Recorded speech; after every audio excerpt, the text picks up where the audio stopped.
So, Liam, a political decision in the first instance, because we were told, some 60 Tory MPs had threatened to vote against this particular measure. They have indeed. And remember that Chesham and Amersham by-election, which many people felt the Tories lost to the Lib Dems on this issue of lots of houses being built. And, of course, to lots of people that already own houses, particularly in nice leafy suburbs where the Tories and the Lib Dems tend to go head-to-head, they don't want more houses, but many younger people do want more houses because, of course, housing is so expensive. As we were saying an hour or so ago, the average home in the UK now costs 8 or 10 times the average annual income compared to 3 or 4 times a generation or so ago. And let's just have a look at some of the numbers on house building. They're particularly... the Office for National Statistics takes a long time to update these. The latest official numbers I've got from April 2020 to March 2021... Mark, there were about 216,000 new homes built across the whole of the UK.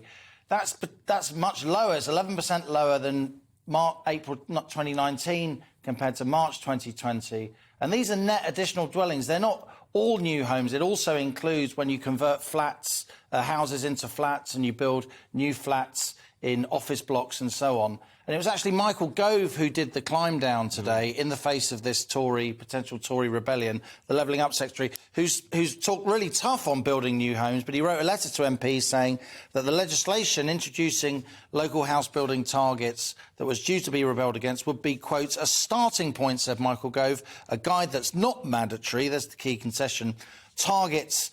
The Levelling Up Secretary went on, would be advisory. There is no truly objective way of calculating how many new homes are needed in an area. So there you go.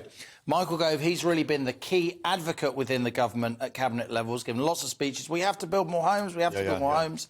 He was threatening to impose mandatory targets on local authorities, and he's just conceded in the face of a Tory rebellion. Climb down or U-turn, whatever you want to call it. But, I mean, those figures, as you were indicating, were somewhat 30,000 short of what their target was. Those are 30,000 families who will be disappointed. And therein lies the difficulty, because clearly, as you said, there is a demand, particularly from youngsters, for social housing. The target's way short on that as well. But there's been this problem where the big developers want to build these huge estates, and quite understandably, obviously, local people have reacted against that. And you've been indicating a lot of the smaller local house builders who might have put 10, 15 units in, they're just not there any longer. Yeah, a lot of the smaller, medium-sized house builders were wiped out in 2008 financial crisis. They haven't really come back. Back in the 80s and 90s, those small developers, they built 2/3 of the homes. They now build less than 1/5 of our homes. They tend to compete on price and quality.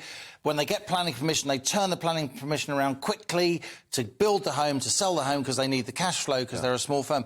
A lot of the big house builders, they can sit on land for a long time, watch the value go up, they can drip feed housing onto the market. And it's not just me that thinks that, it is also Michael Gove. It's interesting, he's chosen today, as he climbs down in the face of his house-building targets, to write to the CMA, the Competition and Markets Authority. It used to be called the Competition Commission, our main sort of regulatory watchdog when it comes to how businesses behave.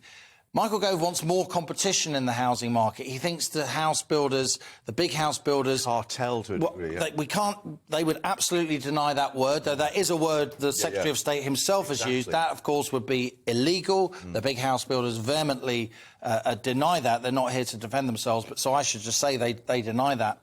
On the other hand, Michael Gove is really rattling the cage here by encouraging the Competition and Markets Authority to launch a full investigation into whether or not there are restrictive practices in our house building market. The final thing to mention, Mark, is that increasingly, talking to MPs, the emails I get, people are eliding, joining together the debate on housing with the debate on immigration.